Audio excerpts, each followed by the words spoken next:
Welcome to the Legion Outriders podcast, a member of the Radio Free Tattooing Network. You must unlearn what you have learned. Your source for the latest Legion news, opinion, and analysis. You will never find the more wretched hive of scum and villainy. John Archiquette. Will somebody get this big walking carpet out of my way? Matt Turner. I'm not afraid. And Joshua Gray. You will be. What's going on, Outriders? John is back Who are in you? the house. Get out of my chair! John. Get out of my chair! I'm me. I'm I don't know you. Look at my purse. You actually just kicked me out of your chair quite violently.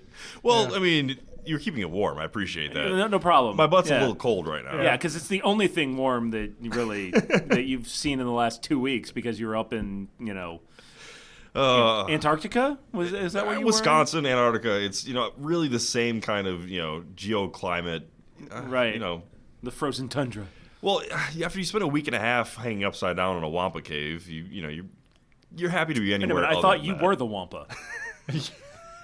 Get your story straight. Come on, man. I mean, it was my cave. I was hanging out upside down in my own cave. You were just chillaxing. I mean, I don't know why you think that I couldn't be in my own cave upside down.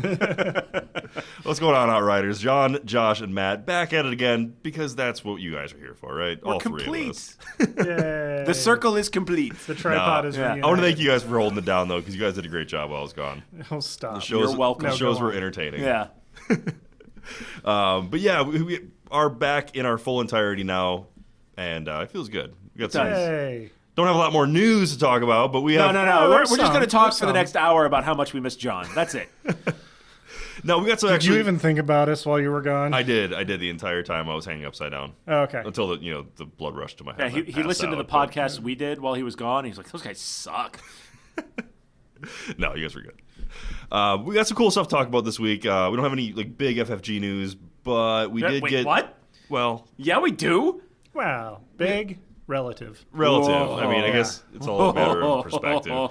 As a Rebel player, it might not be big news to me, but I feel like Josh got more targets. Josh got some stuff to talk about. Yeah. So we'll get into that. We're going to take a little bit of a not detour, but a new angle on some things. We're going to look at a perspective unit that, well, we've seen the unit already debut, the Operative, but we're looking at some perspective possibilities for new operatives and some unique rules that they might bring to the table. And we're also going to talk about the possibility of turn zero competitive changes, I guess. Some things to the pregame that may change things up within the tournament scene. But first, we're going to get back into the meat of what we always talk about, the Star Wars news. Matt, what do we got for him? Oh, man, such news. Much news, wow.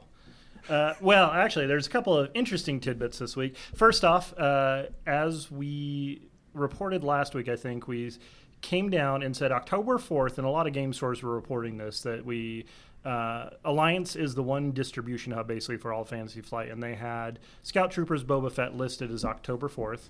They have since corrected to not coincide, but to at least jive with the email Fantasy Flight sent out like the next day saying the 27th, and it is indeed, they are coming out on the 27th, so we should have Boba and Scout Troopers next week. Good news. Yeah. Although it was interesting because saw a couple days ago some stuff on Facebook and somebody said, "Oh, it's going to be out the 4th," and somebody said, "Well, where'd you hear that?" And they're like, "Well, the Legion Outriders said it." So we are now the definitive news source for the one guy. Yeah, and we got it wrong. So don't ever believe us. We were reporting the news that we had, but I think I said at the time that there was two different dates. But anyways, so it is the 27th. You are fake news. I am totally. Look, just like Luke's robot hand, I am the fake news wielding the lightsaber of misinformation. Is that okay? Are we ready to go to the next? Yeah, we're ready to go. Okay, ready to go. Interesting interview with Bob Iger, the old Disney boss, specifically talking about Solo and other Star Wars properties going forward. Talking to the Hollywood reporter. But basically, he is like, I'm the one that set the tempo for Star Wars troops, so it's my bad, paraphrasing here. But going forward, they are going to be more careful about timing and volume of Star Wars. So he admitted that probably a Star Wars movie every year was a little bit much. So they're going to be watching that tempo and the whole thing with them stepping on each other's foots with the Infinity War solo release, all that kind of stuff. Deadpool. They also, well, that's not them, Yeah. but yes, it was probably bad Yeah. timing overall. The only current projects we have in the works are Episode 9, Star Wars Resistance, and then Favreau's yet unnamed project for the live action. And it's expected that's basically how it's going to continue. There's going to be a movie in the works, there's going to be a kids show, and then there's going to be the live action. And that's how they're going to proceed. They have not officially canceled all the standalones, but they were never ever actually officially confirmed from based on this article. So what comes out new will be interesting to see. Now, what I think is interesting is, the MCU, they do a movie every year, and it's not too much. Multiple movies. Multiple movies, right? And it's not too much. I think they've been on a pace of like 3 movies per year. The problem is, and I think personally, the problem sits at Kathleen Kennedy. People love to dump on her. It's so easy to do. She keeps firing good directors.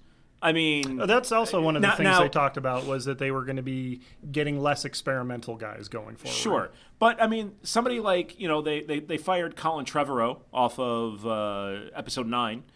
He did Jurassic World movies. That's not experimental. Now, Lord and Miller off of Solo, bringing that kind of Lego movie style, directing style, and comedy style to a movie. Like Han Solo is not a slapstick character by any means, but she fired the director from Rogue One. She fired the director from and gave us some really good movies, I think, as a result. But not the movies that were intended. And Rogue One's very divisive.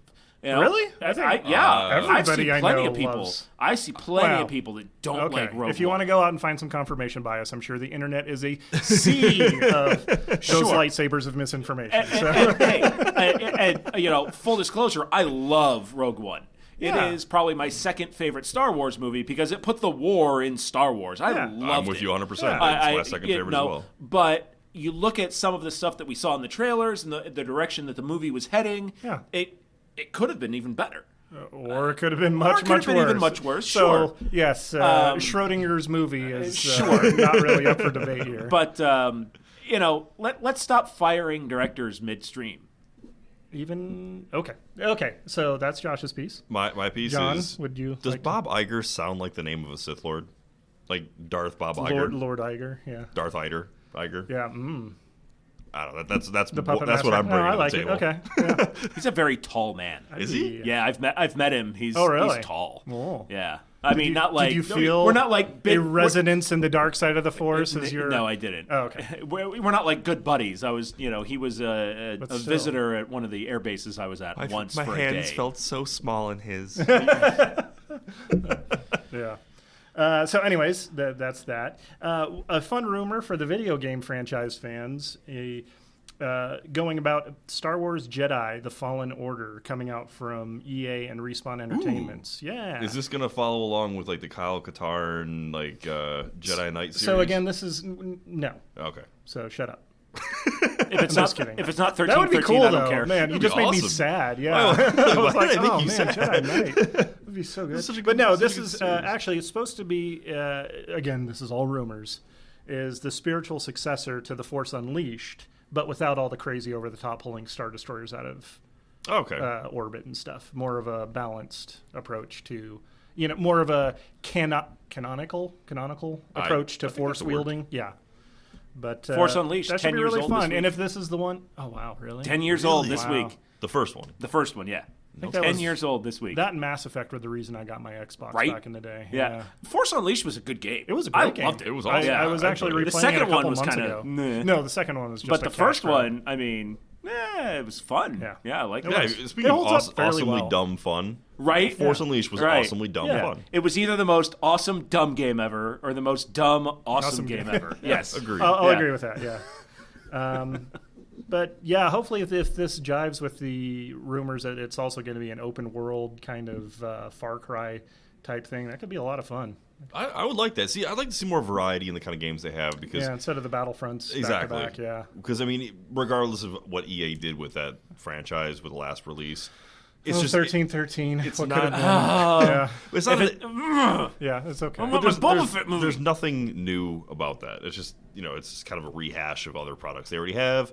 Yeah. I like seeing some difference. I want to see some strategy stuff. I want to see some open world stuff. What games has Respawn made? You gonna put me on the spot like that? Yeah, I don't know. Honestly, I'm hoping not. you guys fill while I look this up. Okay, well, yeah, look that up because I'm kind of curious now too. I want to say it's not a. I think they're a newer studio.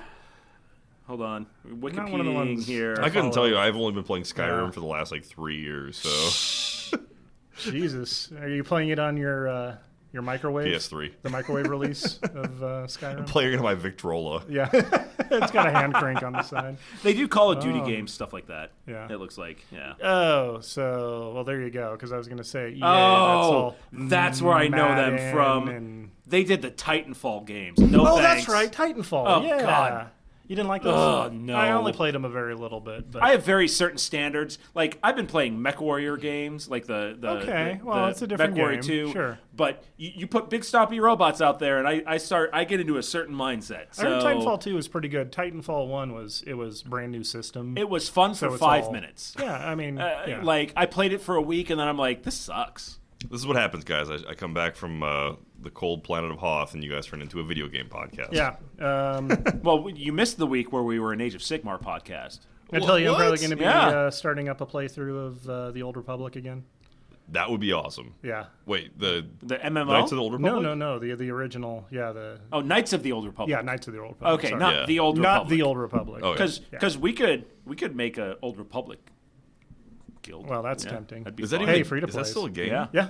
Is Yeah. it? Yeah. All right, we'll talk about that off air. Maybe Okay, yeah. maybe some of our Patreon users that could be one of our Yeah. things. You We'll guys put you in our can guild. But then we join got us the in our whole, guild. light side, dark side, Oh, Dark side? Obviously, we're on light side. and then which side? All of the best conflict you're storyline, gonna be on. like the Old Republic, is a very storyline-driven game, even as an MMO. Yeah. The best storylines, I'm sorry, are on the dark I side. really like the smuggler one. I never really got all the way through it. the but agent commando storyline one was so although good. My bounty hunter one I played all the way through, and that was really yeah, good. Bounty Hunter was fun. Yeah. The agent storyline is just so Is good. it? I never got very Oh, far it was. with it. Oh, it was good. He felt the least Star Warsy at the time. But he was so James Bond. I mean, it Yeah. was so good. Okay, It was fair. fun. I It would was name fun. mine Jerry Maguire. You just want to have Leku on your character, right? What? Leku? Leku? Yeah. Can I make a Wookiee? Twi'lek? No, Oh, I no. want to make a Wookiee. You can't No, be a Wookiee. I mean, you can have a Wookiee sidekick Yeah. if you play a smuggler. Yeah. Okay. Anyways, Yeah. wow. Piquing my Okay, interest. we're Team way Aces. off. Yeah, Team Aces. What's Team Aces?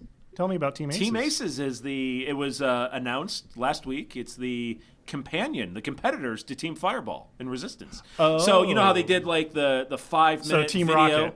Basically. Okay. So you know how they did the 5-minute video Yeah. introducing all the characters and actors for Team Fireball? They did the same thing for the opposing team, Team Aces, last week. I gotta say, some of So- the character profiles were actually kind of cool. Right, yeah. Like the old grizzled TIE fighter guy, Right. which is like, I've seen some crap. Yeah. Yeah. You kids. Yeah, so it's so now they have there's a foil now. Yeah. Everybody knows who they are. So Team Aces and Nice. Team Fireball. I'm excited. Fireball. I'm still gonna watch it, and I'll tell you all about it, John. Yeah, Don't worry. that's- I'll give you let the me cliff know. notes. Yeah. All right. But that's it. Pretty much it for news. Okay. That only took forever. Yeah, it's all right. Meh. Get back No to one Star lives Wars forever. Legion. So we got a little sneak peek right after you guys recorded last week. You know, right? It wasn't the Thanks. next day, as I called. It was but, the next day? It wasn't Yeah? the next Oh, day. It was okay. actually that Monday. I think it dropped. Was it? Yeah, I was prepared for a Friday, but Yeah. no, they let me have the weekend. So. Okay. Either way, it It's been out for was a few shortly days now. after you Yeah. guys recorded last that they finally released the last little bit of information on the scouts. Well, that's the thing. They're an elite special forces unit. You know, you don't don't see expect them till the coming. last second. Yeah, Exactly. they're already there. Guess what? So, Josh, I didn't get to hear your initial reaction to them. Are you excited? You didn't? He squeaked Yeah. pretty hard. Yeah. Well, yeah, I think these guys are going to rock pretty hard. I'm excited for I'm 'em. really excited, and I said we were talking a couple episodes ago that there for the strike teams there might be more utility as bomb layers and disruptors than Yeah. those sniper teams. With the Imperials, absolutely. The sniper rifle's good, but if you can run two teams of the charge guys. Oh man, that is so good. Just because it's got for those that aren't familiar with it by now, which hopefully you are, but it's 26 points for the 26. 26 points. Take an action to set a sonic charge. Is it? So Sonic Sonic Charge. charge. Sabic charge. So I think it cleans your teeth or something. it does. In the process? Yeah. It's like a touch-free car wash. Oh, basically. nice. Yeah. Okay. Loosens the plaque. Which is exactly what rebels are. Yeah. But so one red, one black when you detonate it, Yep. but it's suppressive. So That's pretty cool. So where the rebels get impact 1, meh. This gets suppressive. So if you can catch some troopers with that, man, that's good. That's tasty. As That's a rebel really player, good. I'm legitimately frightened by this. Like Yes. this scares me because I like to run troop heavy, Yeah. and I'm looking at this. I'm like, this could hurt. Yeah. This could really deter the way I want to You know, play. now they only have Scout 1 as opposed to the Rebels Scout 2. So It's the white armor. It's You the just white don't armor, get as yeah. far before you get so spotted. you can't advance as far as much up the play field as you can. But all I'm going to do with these guys is because when you set the charge, it's within range 1. Or is it range 1 or a move 1?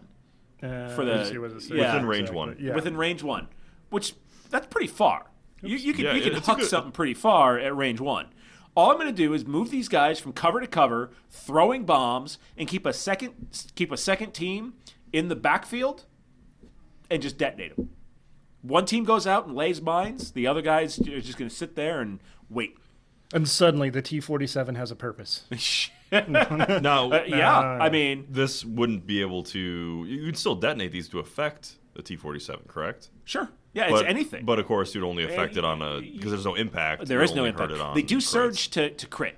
Okay. So 25% chance of. They do. sure, they do surge to crit. Okay. So, That's a good catch. I think you've got, and I don't know if the, off the top of my head, because I don't play them, but I don't know if the proton charges surge to crit. I think they do. I think they do. Well, the models themselves. Do they surge to hit or crit? Well, they have I'm an drawing impact. a blank now. They have impact Yeah, 1. and They have that too, impact yeah. 1, but if Yeah. they surge to crit, then you're still only rolling 2 dice. So Yeah. it's not like you're going to be throwing a ton of crits Honestly, out. I wouldn't be using these to try to blow up vehicles anyway. No. But, I mean, the chances of with 1 red, 1 black, you rolling 1 hit to get 1 suppression, and then the suppressive on top of that, for basic trooper units, if they're not carting around anywhere near a commander, you got a really good chance of just straight panicking guys off of mines. Yeah. Like you can go if you see the board, the way the board's shaping up. If you're behind on activations, if it's 10 to 8 and you've only got the 8, you could put a couple of these guys on one of your flanks, mine the hell out of one side of the board, and just sit there and detonate them. And if your opponent breaks off guys to try and flank you, if they're outside of command range, you're just gonna panic them right off the board. It's good. It's so good. It looks a lot better than, especially better than what the Rebels got for their explosive guys. I guess. And the sniper rifle's no slouch either. I mean, you're looking at 2 black dice, no surge on it, Yeah, which that kills me. But I do love their pistols so much, though. I do That's too. Excited for honestly, that's what I'm looking at a Scout Yeah. Trooper. I think that's what I would run them as. Now, as like a better fleet trooper. white dice saves, but surge to defense. Sure. The proton charge, just a quick interjection. Right. The proton charges do surge for crits. The normal commandos just surge for hits. Gotcha. Okay. So the normal commandos don't surge for hits, which is Yes, kind they of just sucks. surge defense, They yeah. just surge defense. But black dice, oh man, black dice I 1 have to a 2. love-hate relationship with those black dice. Ooh man.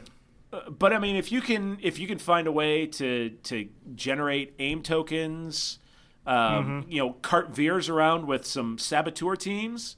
This way, sir. Hand out, Follow me. hand out aim tokens with a proton charge guy. That'd be kind of cool. Ooh man, That'd be fun.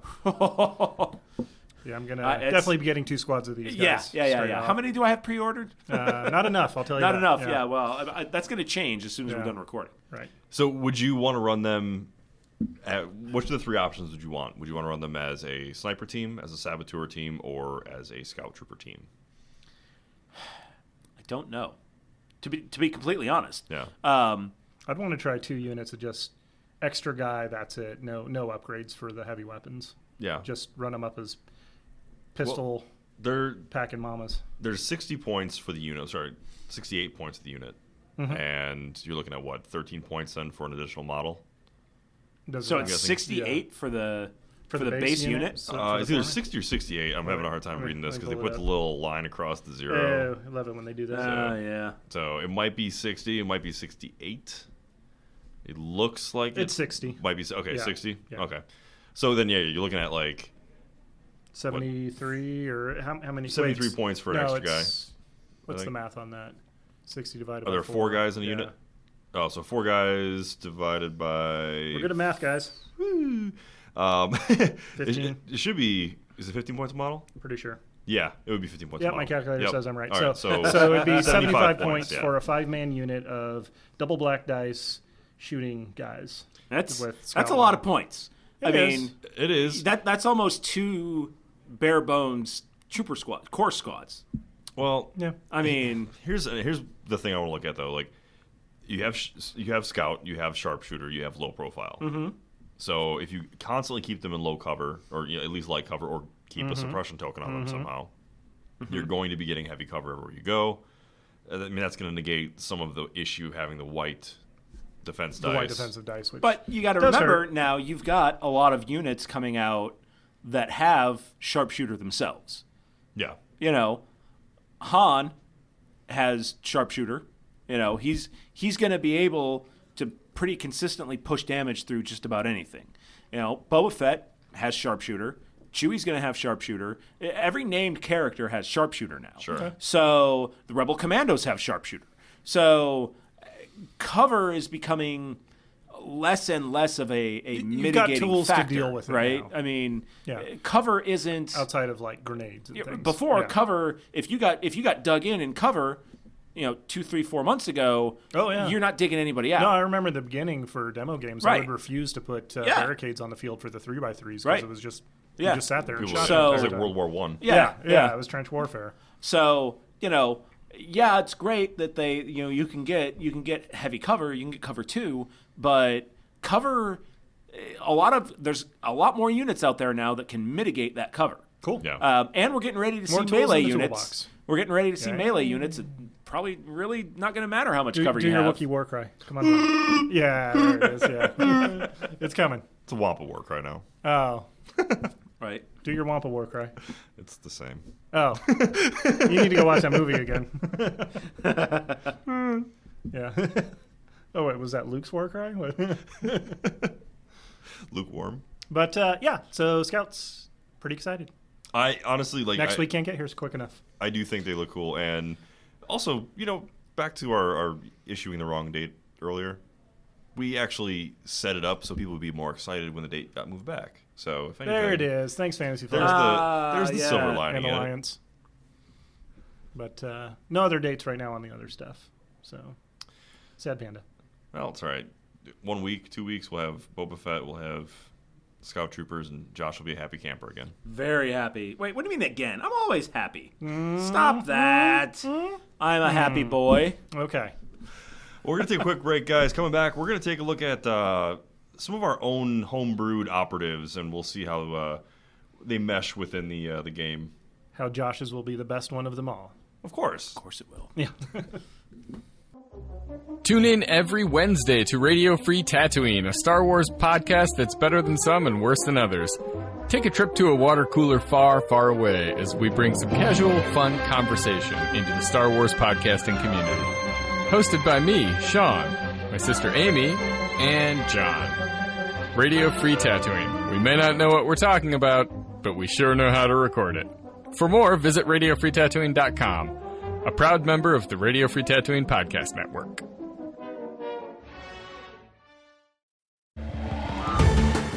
You're listening to the Legion Outriders podcast, a member of the Radio Free Tatooine Network, recorded on location at Power 9 Games. Whether you're looking for the latest releases from Legion, X-Wing, 40K, Magic, or any of our other extensive inventory of board and card games, head to power9games.com and use coupon code OUTRIDER10 to get 10% off your order. Plus, shipping is free on orders over $100. Now, back to the Outriders. We're back, Outriders. John, Josh, and Matt back at you again from Power 9 Games here in Las Vegas. We're going to take a look at a new interesting concept that decided we were going to do for operatives. So operatives, of course, we've only seen two of them so far. We've got Boba Fett and Chewbacca. The Mighty Wookiee. The Mighty Wookiee. Chewbacca. So we know that there's going to be more coming, obviously. It's a great category because you got these really strong, independent solo characters that don't need no man. Don't need no man. But they may not fit into that commander slot very well. Maybe not. They are not a commander of men and women, but they still should have an impactful presence on the battlefield. Sure. A la Boba Fett, Chewbacca. So powerful solos is basically. But not powerful Han Solos. No, he's powerful in his own right. Okay. Yeah. But yeah, we're thinking about some ones that could add some new things to the game without having to fill that commander role. So one of the ones I thought of. What did you think of, John? I'm excited to hear because I don't know. I didn't tell you that, did I? Is it Prune Face? It's not Prune Face. It should be Therm Prune Scissor Face. Punch. It is. Come on. Therm Scissor Punch. Come on. Therm Scissor Punch is obviously a commander of men. Come on. Let's be real you're here. Right. Sorry. All right, so I went with Lobot. What? Yes, I went with Lobot, a.k.a. The man that possibly got lost in his own facility? He's Lex Luthor, but prepared for laser tag. Jeez. Lobot? Yeah. He doesn't say anything. He doesn't need to. I'm incredulous. Well, he can't, though. Well, that's true. You're a leader of robots, I guess. No, well, he's not a leader. That's the thing. Oh, right. So right, if right. anybody's a subservient individual character, obviously Lobot. The man nobody was asking for, it's Lobot. Exactly. That's why I went with him. Do you know how we got the name Lobot? No, how? I have no idea. He wasn't a robot. He was a Lobot. I thought it was like a portmanteau of LoJack and Robot. Like they didn't want him to get stolen.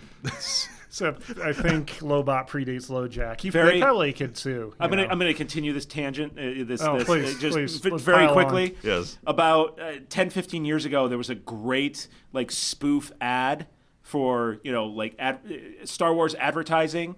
And it was for the cybernetics that was in Lobot's head, and it was cybernetics worth shaving your head for. I thought it was so great. It's brilliant. Is that what you've been doing all this time? That is, yeah. Okay. I'm prepping for being able to Best Halloween costumes for the following challenge. I mean, it basically made it into, speaking of Knights of the Old Republic, that was some of the headgear you can get for your yeah. character. It was. The, It was. The Yeah. Lobot It's like the head hugger things. Yeah. the bionic Leia Organa for guys. Anyways, Anyway, enough about Lobot as a person. So in the game, Let's hear about Lobot the lover. with male, we call that male pattern cybernetics. John, are you ever going to talk about what this character does? Maybe, I don't know. Okay. Let's All just right, spend terrible idea, Matt. Go on. Let's spend half an hour riffing on Lobot. Okay, anyways, go, John. All right, so Power of the pantsuit. Jeez, stop. Hillary Clinton is not getting in this game. all right, so Lobot, I'm thinking would be a perfect person to have as a operative because, like you said, he's not a vocal character at all. He fills a very subservient role, but he seems to be a fairly loyal backup character. I mean, at this point, I could more imagine a Salacious Crumb operative, but okay. All right, so I don't know backstory without getting too much into it. Lobot was buddies with Lando Calrissian and essentially was involved with a bunch of his little Worked hijinks. for, yes, okay. Tried to help steal the Emperor's yacht, I believe, at one point in time. Oh, really? Oh yeah, this is probably retcon. I don't know. Yeah. But anyway, he was involved with all of Lando's hijinks, but he was the one guy that would ever actually call Lando on his BS. Really? Did he Yeah. blink at him really sarcastically? Aggressively, Yeah. right? Well, he wasn't always unable to talk. That was after an accident or something. But at one point, he was a normal human. Oh, okay. I think Lando just thought that L3 was way too mouthy and was no more companions that talk. No more. That would make sense. But, him being hooked into the cybernetic system, he was always connected, always able to receive orders from land or communicate with anyone on Cloud City without actually using any vocals. So I thought that could kind of play into his character being an operative and everything. So one of his abilities that I thought would be kind of cool would be he could be issued an order every turn in addition to your normal order tokens. Okay, so he would always have his own order. He would always have his own regardless own of the order command token, cards. Okay. regardless of command range or anything like that. So How he's many an points is HQ this guy? uplink. Yeah, like HQ uplink. I mean, that's essentially. exactly what HQ uplink does. okay. Yeah, So- basically. But he's his own HQ uplink. Sure. Makes sense. Okay. So I'm thinking probably about 60 points or so. Okay. So looking at about 5 health, white dice save, no surge. Because he's kind of fragile. Okay. He doesn't wear any kind of armor or anything like He's that. the guy that points the troops in the direction of danger. For sure. He doesn't go there himself.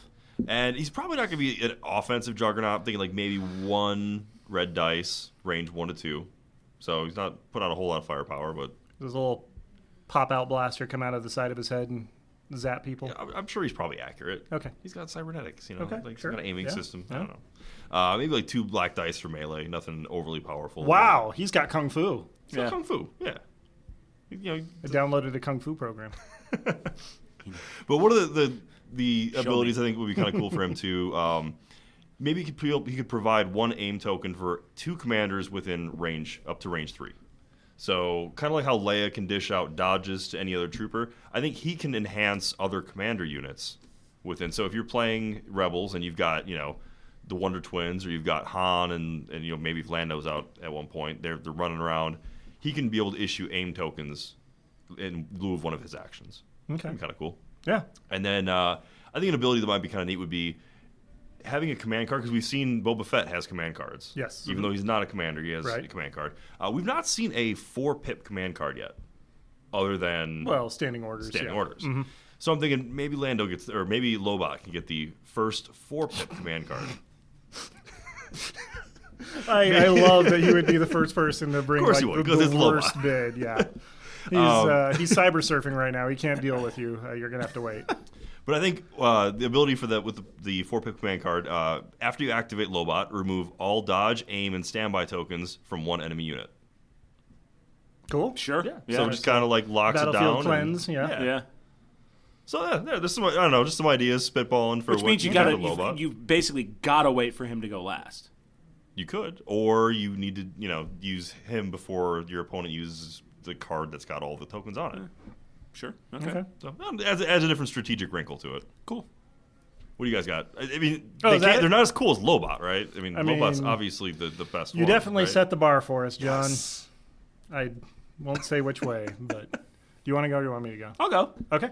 So You stole my idea immediately. What's that? You stole my idea immediately. But I we've didn't. talked about this enough. Well, it's a character that yeah. I've been banging Yes. on getting into this game because you for a while. love mutton chops. Oh man, Agent Callus, give me some of that beard, baby. Ambrose P. Burnside. Woo! Huh? Ambrose P. Burnside. Yes. Yes. No, Agent Callus. Yeah. I really think Agent Callus John, had... he's a character from the Rebels TV show. I asked He's Josh. actually- I asked Josh to explain him to me Oh, before we did the he's recording. He thought my guy was your guy, actually. Oh. But I'll save who your guy is. Okay. Anyways, so the big thing with Agent Callus, and I'm not sure if you do this necessarily as a command card or as an innate ability, but I think Callus, because he's an Imperial intelligence agent Yeah. in the ISB. So where Han has the command card where you have to shoot at somebody with a face-up order token, because what do intelligence agents do? Especially ISB. They're counterintelligence. I can right? tell you, but it's redacted. Right. They're disruptors, right? They're Okay. going out there, they're busting up rebel cells, they're doing that kind of stuff. Lyndon B. Johnson dresses as a woman. Yes. He's Star Wars He's distributing he's Star Wars, pamphlets. And, yeah. Anyways, so his big thing would be he would have the ability to player's choice, controlling player's choice, the player that controls Callus. You could pick one unit that's on the board and either say that it has to activate next, Oh, okay. or it has to activate last. Ooh. So, like, say you've got that one guy, and like you're that. Yeah, getting that's ready cool. to throw ambush out, right? Yeah. And it could be like a 2-pip command card for Callus. So when you issue an order to Callus, you get to pick one unit and choose whether it goes first or last. So if you've got that guy hanging out there that you're throwing ambush, that 1-pip card to make sure it goes first. Nope. And it's range dependent, range 1 to 2, something like that. Okay. Or even range 1 to 3. Cool. But something where he's a disruptor. As far as stats go, I think he would probably fall in line with most of what you see out there for commanders, Veers, Leia, that kind of stuff. White save, surge to defense, 4 to 5 hit points. Sure. The other thing with him, though, is aside from some of what sets him apart from the other commanders is what's he armed with in Rebels? He's got the bow rifle. Yeah, he's a melee operative. He'll do 2 black dice ranged with the bow rifle, but maybe he does. He's got the Lasat 5. honor He does guard thing. Yeah. He does 4 black dice in melee. Nice.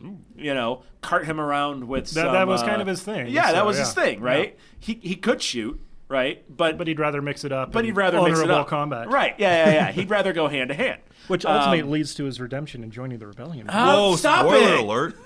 He's never going to finish that. He's had my DVDs I know. months now. I know. But I really think that he's somebody that needs to be in the game. Yeah. No, I think just on the depth of the character in the show, I think he's a no-brainer to get into the game. So that's what I'd like to see. I'd like to see Callus get in there. How many points are you taking for him? That ability is really good. Yeah. 75, 80-ish. Yeah, I would hate to face that just because that's like a Son of Skywalker killer. Yeah. That's like the stepfather of Skywalker. Yeah. It's a what's the Han card where you got to shoot at? I just have the image that you go to do Son of Skywalker, but some incriminating evidence comes up that Luke favors goats on Tatooine and therefore throws him off of his game. That's way too meta. Have you seen the Skywalker tapes? That's way too meta for what's going on right now in our country. Yeah. But, think about that, though. You've got Han sitting there with his distraction card played and his face-up token, and Callus rolls in and goes, okay, activate Han right now. Because I want to shoot at other stuff. Yeah.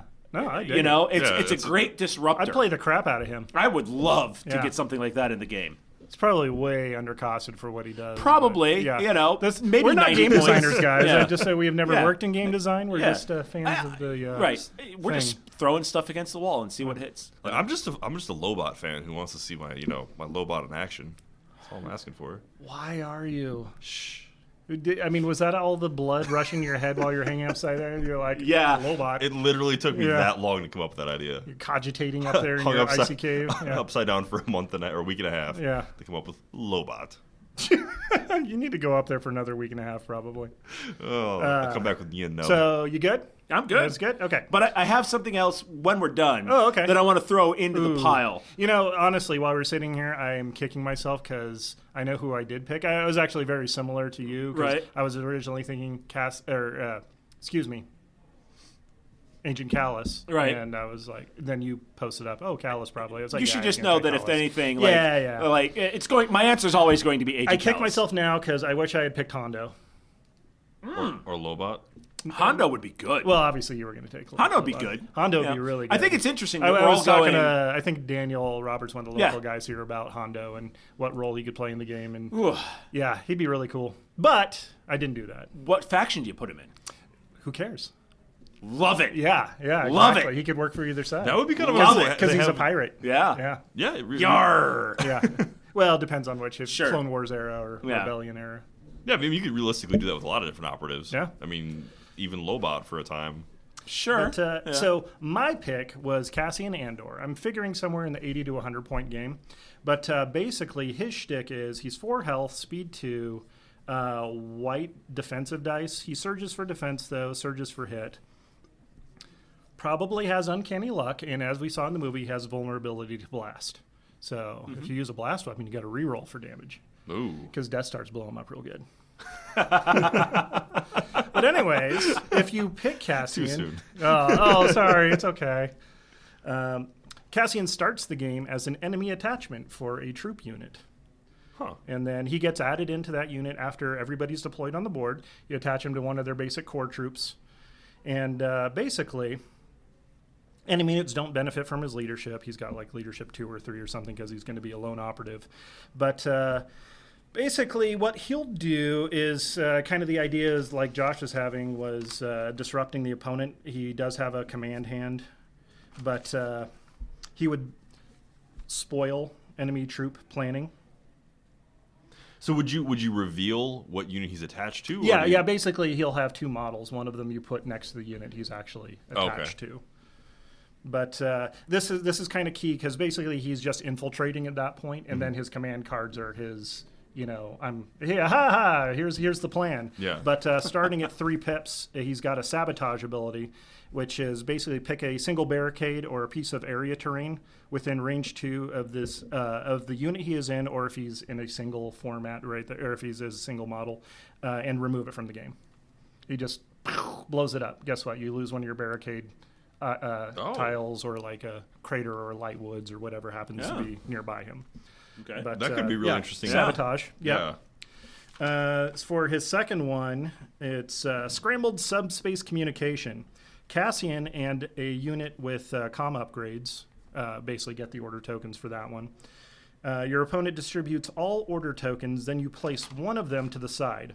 Your opponent then draws and places another order token from his random order pool. You then place that one that was put to the side back in their random order pool. Ooh, okay. So like if that. we were really capitalizing on one unit that turn, Yeah. then guess what? It's going back in the bag, so you'll have a random chance to pull it. So like if they're playing with Veers and an ATST and they're really counting on getting that ATST. ATST is like, put it out, pull out a different order. I like that. I think it'd be kind of fun, but maybe possibly too powerful. I don't know. But again, this is all just whoop-de fun. And then his single pip is game's up. Cassian basically immediately makes one attack and then performs a move action. His order token is then placed back into the bag, and he is no longer a unit attachment. It is replaced by his single token or whatever, and then at least 1 inch minimum away from enemy troops. And he basically becomes a single operative. One of the things about his card is basically one of his defining things in the movie was his A280 CFE. It's a variable type weapon from the A280s, but starts out in like the pistol mode for it, so similar to like a DL-44, maybe not Pierce or something, but basically you can spend an action to toggle it between pistol, assault rifle, sniper mode. Nice. So and then he can do some work, but otherwise 4 health. I think I said all that, but Cassian. So here's something I like to throw onto the table. One of the things I loved about X-Wing was they had a lot of the minor characters from throughout the EU. Yeah, I would love to see, like, now that we have like the Rebel specialist and the Imperial specialist, and you've got like a generic commander, you've got like a medic, you've got a droid, I would really love to see like a minor named character pack that you can put into that same slot that those specialists go into. So instead of doing like a heavy weapons trooper, you can put a minor named character. I would love to see, because right now what we're looking at only the big names are going to get into the game. Sure. Right? Because they're either going to be operatives or commanders. Yeah. That leaves out, I'm a big fan of the old EU, and I know Disney dumped a bunch of it. Yeah. It's bringing back slowly, but guys like Brent Derlin, who was John Ratzenberger's character in Empire Strikes Back. He ends up being on the Endor raid, and he's basically a commando. Yeah. Use him, make him a minor character, same kind of stat lines as like the generic commanders in the specialist pack. Okay. And be able to attach him to a commando squad. I mean, or Lieutenant Page. We kind of have precedent with that because with Wedge Antilles. But he's a pilot. He's a pilot, right? But you could do the same thing. Sure, like you said. But I'm talking like characters. troopers. Yeah. Like I don't know how much you read some of the Dark Horse comics. Not a whole back lot. in the day. Yeah. Karnor Jax and Kyrkanos were both Imperial Royal Guard guys in these comics. Okay, right. And they ended up being in X-Wing. Yeah. But instead of putting that Electro Staff guy in your Imperial Royal Guard, be able to put like a Kyrkanos in there. to get more of these characters, because it's a character-based game, right? Yeah. To be able to get more of these characters onto the field. Yeah. I think it would be really cool to take some of those minor characters that you never really see in a game like this. Well, we've got Captain Rex. Captain Right, absolutely. We've got Prune Face. Sure. TR8R. Right? Yeah. No, but I'm serious. All these little minor characters that have either been, fan canoned in, like TR8R, or characters that Disney is slowly adding back into the thing through appearances in other movies and other media. I think that'd be really cool. No, you're right. I'd love to have the one stormtrooper on the Death Star that bangs his head on the the raising door on the way into the control center. But you even that'd be cool. There's in some of the old books that came out in like the 90s. There's a tale of a stormtrooper that was part of that squad on Tatooine. Right, and he ends up like killing his commander during the shootout with the Millennium Falcon because he just hates the guy. So frags him, okay. Basically, yeah. But guy by the name of Davin Felth. That'd be a great guy to be able to attach to a stormtrooper. Oh, he was a sand trooper. I remember that. Yes. Was that Tales of Mos Eisley? Yes. I read that. See, I know Star Wars canon. Look at Star Wars. You don't know how to work a computer, but you know who Davin Felth is. I love you so much. But to be able to put Davin Felth in a stormtrooper squad, that would be so cool. Yeah, all these little like minor side characters. I mean, that people who have been with Star Wars for a long time. So you want them to have their own special rules, special sculpt? Not sure. Special sculpts, sure. You're doing special sculpts for the specialists anyways. Why not? Okay. I mean, that way you can throw the card in there with it. And it doesn't make it overpowering, but you've got to determine, hey, do I want to bring a character that may pump up the damage capability or survivability of this unit, or do I want to take that DLT-19? So and it's maybe 30 points. In year 6 and 7 of Legion, when they're running out of ideas. Right. Hey, that's the way to go. I mean, but I'm just saying, and especially when we get into the Clone Wars stuff out here, because Captain Rex, Wolf, Cody, all of these guys, that are minor characters that aren't going to be operatives because they're part of a team, but have the ability. The great thing about the clones is you can call them whatever you want. Oh, this is Echo, and this is Heavy, and this is Fives, and from a casual Star Wars fan standpoint, I think that is more applicable than what I've seen from X-Wing. Because I could walk out to look at the shelf right now of X-Wing, and I'm like, I don't know what any of these ships are. Sure, I don't remember seeing any of these in any of the movies. So no, that's fair. A fair amount is expanded universe. Yeah, right. So honestly, I don't think that your idea is any more far fetched than what we see from the current stuff from X-Wing. But I mean, think about it. You get your B-1 battle droids, attach Roger to it. How awesome would that be? Isn't that all of them? Well, no, but I mean, there was a specific battle droid that ended up being named Roger. Yeah. The hell you say? No, I'm not even joking. I will. You don't have to prove it to me. I believe it. Look it up for you right now, and I will wave it in your face. The Ballad of Roger. Yeah. Someone write that song, please. That's going to be the next verse of My, this here Anakin guy. Yeah, exactly. All right, well, I feel that's enough, making up random things here for us.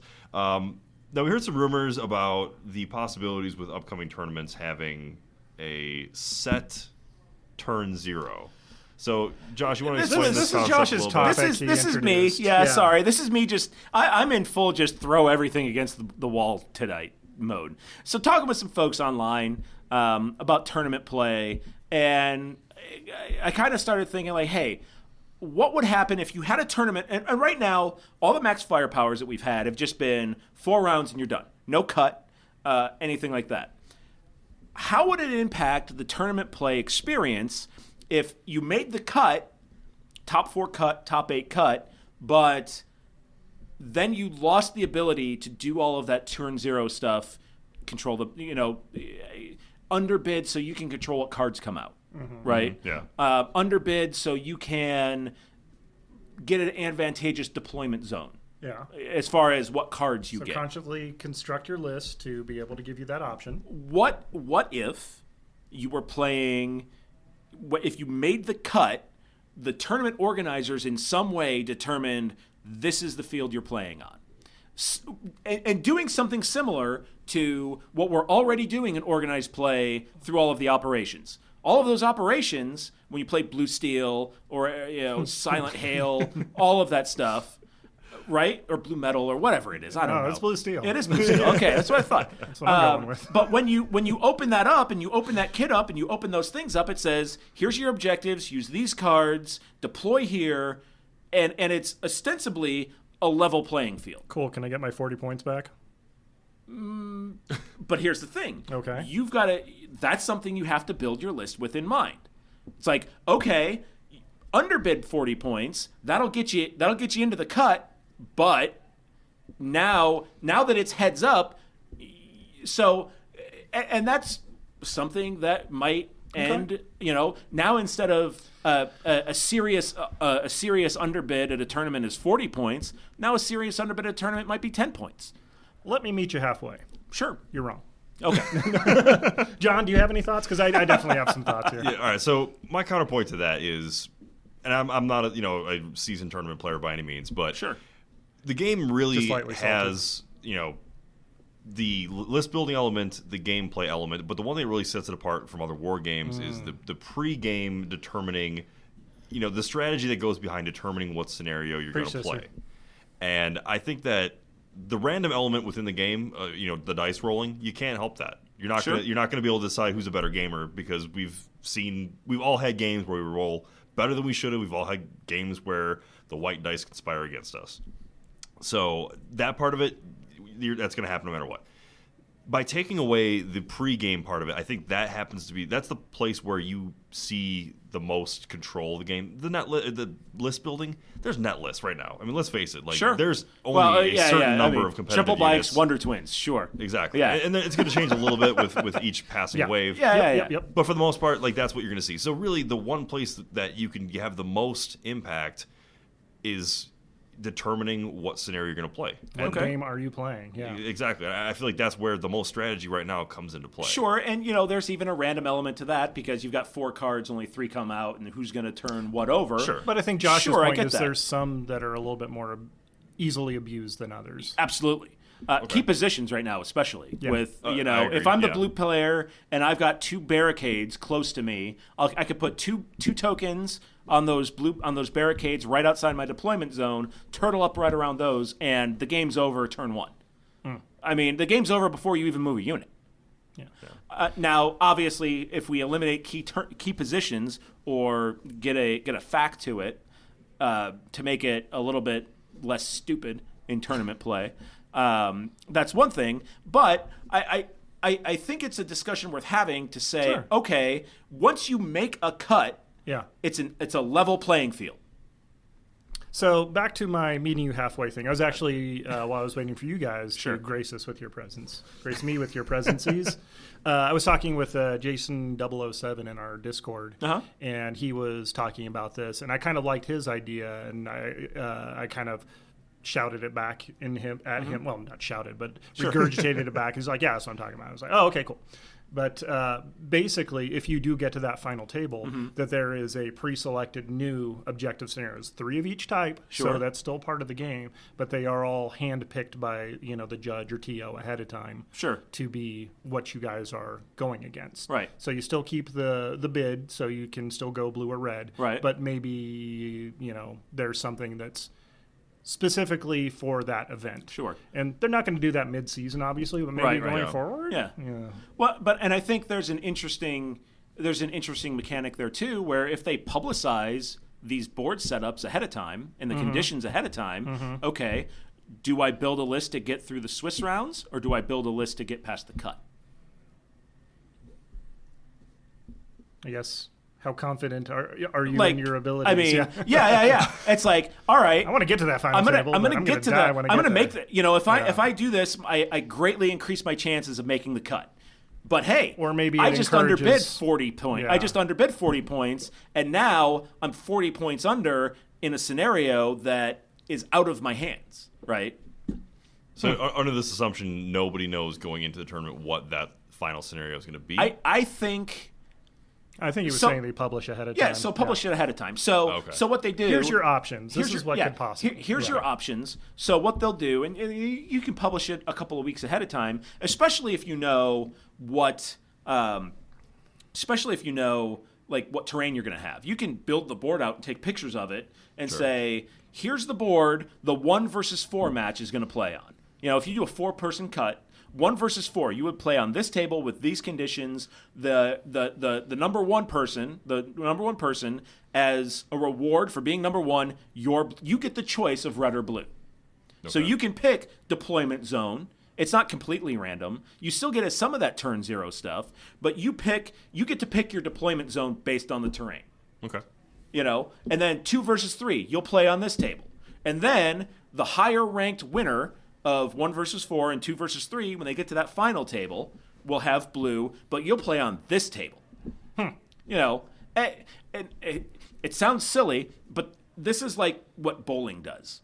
Right? Bowling, they have different oil patterns that they put on the lanes. I know, I'm going full nerd, right? But that's the equalizer. Never mind. I thought I left Wisconsin. Yeah. Bowling in yeah. Don't worry, I got an Oompa band coming right behind me here. Yeah. What is... Bowling? In competitive bowling, like when you go bowling... No, we weren't asking for an explanation. Never mind. Please. Never mind. Oh, God. Thank you, Josh, for that presentation. But you know what? They come to the Legion Outriders for 2 things. Bowling and Lobot analysis. Well, which are we in hockey season yet? Which honestly, you can't tell the difference. One's polished. One's just got a big ring around its head. Lobot's head and a bowling ball are identical. No, but back in what you were talking about, though, honestly, it's a cool concept, and I would just like to see an equalizer once you get to the cut. It's an important phase of the game that needs to be represented in it. And I'm kind of on that side with that. Yeah.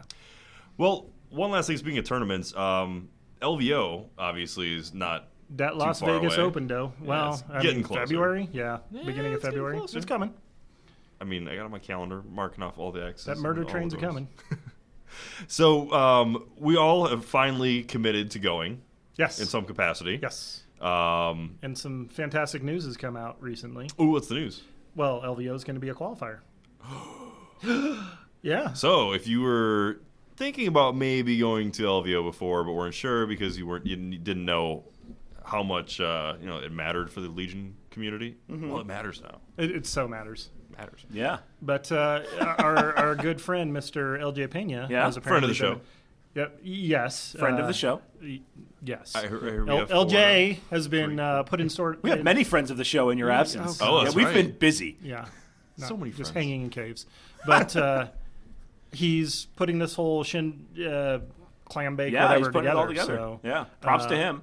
He's been reaching out. I know he's talked to a couple of us, but I think he's talked to all of us at some point now. I've been working with him and who's the gentleman's name? I think it was Brandon. Yes. We're going to be kicking in some terrain for about 5 tables, which I actually need to talk to you about there, big guy. I think we already talked about it. I'm pretty sure I'm helping to make it, right? Okay, we are. I don't know. We hadn't really firmed up plans. So we're going to do that over the next couple of months.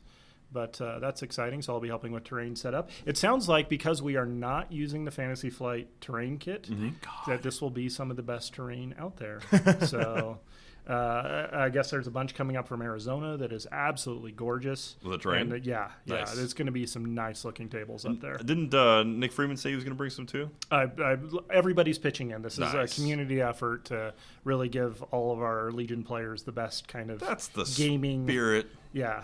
It is. It's really cool because everybody's pitching in their free time and money and effort and all that to do this. So I'm very excited. But Josh, you are assuming you're not winning the entire thing. You're going to be assuming that I'm not at the final tables, that I don't make the cut. Haranguing people about his Agent Callus idea. Yeah.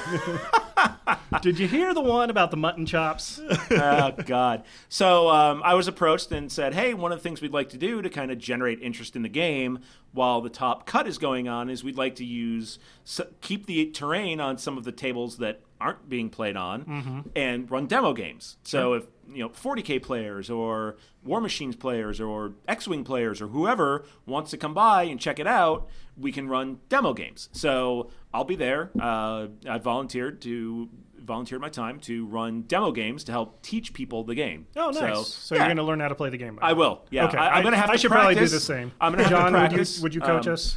Yes, I would recommend bringing 3 units of Wookiee warriors because that's what I'm going to do. Oh, okay. So you guys will all see us on the final table. Yeah. Obviously. Wookiee domination. Yeah. So what are you doing, John? So I'm going to help judge the painting contest. Ooh. So you're recusing yourself from entry? I'm recusing myself from the entry. Yeah. Yep. I'm pretty sure I wouldn't be winning it anyway, based on some of the stuff I've seen from. Oh, you stop. Your false modesty. False modesty. No, there's is one some thing, amazing but stuff. I've seen some of the guys who. You're a good painter. I'm a good Some painter. amazing exactly. painters. Though. That's what I'm going to say. There's some showcase beautiful painters out there. So yeah, there are. Maybe if you spent more than like 2 minutes on a model, which looks so awesome for how much time you spend on them. Yeah, that's true, but I have a backlog that I have to get through. Dude, I spent like 20 minutes on a model, and they all look like garbage. So, well, you picked a difficult paint scheme. I did. Yeah. Degree of difficulty, man. Yeah. One of the guys in go big or Discord go home. posted up his 501st. I saw that. Mandalorian. It's all gray and black and purple. Yeah. I was like, Josh, is that you? His own yeah. heart. Yeah. But yeah, so I'll be doing that for the LVO competition in addition to actually playing in the tournament, which I think I will be bringing a bunch of Wookiee warriors. I'm not joking about that. No, if they're out there. I'm going to do it. Yeah. I mean, it's what, February? Somebody should be. Somebody Should dare be. me to do it so I I can dare you. Okay, done. I dare you to bring to- 3 naked rebel troopers, Wookiees, and that's it. And a I commander. dare you to wear your Wookiee onesie. And a Chewbacca. Sure. And Chewbacca. Yeah. That's fine. Yeah. And my Wookiee onesie. Yeah. Done. It'll happen. Yeah. Yeah. It's happening. Yes. All right. Matt, and what's your participation going to be there? I already said. Oh, I'm sorry. My bad. It's cool. No, we're going to be doing terrain. So. Oh, yeah. Yeah. Sorry. So and winning it. And hello. Yeah. Winning it, obviously. Yeah. Dude, 3 of the top 4 cuts going to be Outriders. You know it. I don't think I'm going to win, but I want to We're going to have fun. Because what we're going to do is we're going to interact use our with the community. Patreon money, and we're going to get everybody else blinding drunk, Oh, yeah. hungover as hell. Have you and ever we're going bought to win. alcohol at a casino? Yeah, no. That's why I'm going to get a room, and I'm just going to buy. We're I'm going to need some go, of that Geek and Sundry kind of Yeah, followers there. We need right. like 3 million people. or maybe we'll just use the Patreon money to straight bribe people. There you know, go. I mean. No, honestly, that's the great thing about gaming in Vegas is In because Soviet it's going to be Russia, over. game plays you. Yeah, it's going to be a Friday, Saturday. We found it's going to be a 2-day event. Yep. So 3 games on Friday, starting 9:30 a.m. Again, hopefully that won't change. But and then the next day is 2 games, and then the cut, and then possibly 2 more games for those that are winning it. So what you're telling me is my 40K, We're going out Friday night Yeah. and just getting sloshed. my 40K doubles partner is going to hate me on Sunday morning when I Probably. show up still in my Wookiee costume after 2 days. Did you throw up on yourself and No, fall no, asleep no. in Just a tell him gutter? you're a space Yeah. wolf, Just and you'll be fur. fine. Yeah. That's true. I mean, I'm I'm playing a space Space wolf. Wolf. So there you go. It's just it's thematic. It's the same. It's a Wookiee of a different genre. right. Yeah. Oh god. No, people like Wookiees. I hope so. So speaking of our Patreon, we have a shout out. We want to Yes, give, shout out right? to our newest Imperial Outrider Patreon level. I think he's been upgraded now to BFF of the show, Nick Yes. Freeman. Yeah. Hey, All right. thanks, Yeah. buddy. What a pal. Pretty soon he's going to be like fiance of the show if it keeps going like Yeah, this. yeah. He'll be like our sister some weird wife, not inbred or, kind I don't know what web-footed. Sisterhood of the Traveling Pants. Yeah. All right, guys. Well, Outriders, thanks for listening to us again this week, and check out next week because I think Josh and I have a little bit of a surprise. I think I might try to bring some Imperials onto the tabletop. And I'm going to bring some rebels, which is to say I'm going to borrow one of your guys's. Yeah. So I think we're gonna switch things up and I'm confused. shake it up a bit. You know, Mommy and Daddy are fighting. No, not really. Mommy and Daddy are fighting. It's mommy's wearing daddy's clothes. Oh, and daddy's God, wearing there it mommy's is. clothes. There it is. And they're wrestling. And again. they're wrestling. We've got our live action transparent Wrestling. going on. Yeah. Yeah. All right, guys. We'll catch you next week. You've been listening to the Legion Outriders podcast, a member of the Radio Free Tatooine Network. Only now, at the end, do you understand? For more from the Outriders, make sure you like us on Twitter at Legion Outriders, subscribe to our Facebook page at facebook.com/Legion Outriders, and make sure you like and subscribe to the podcast. Thanks for listening. You're all clear, kid. Now let's blow this thing and go home.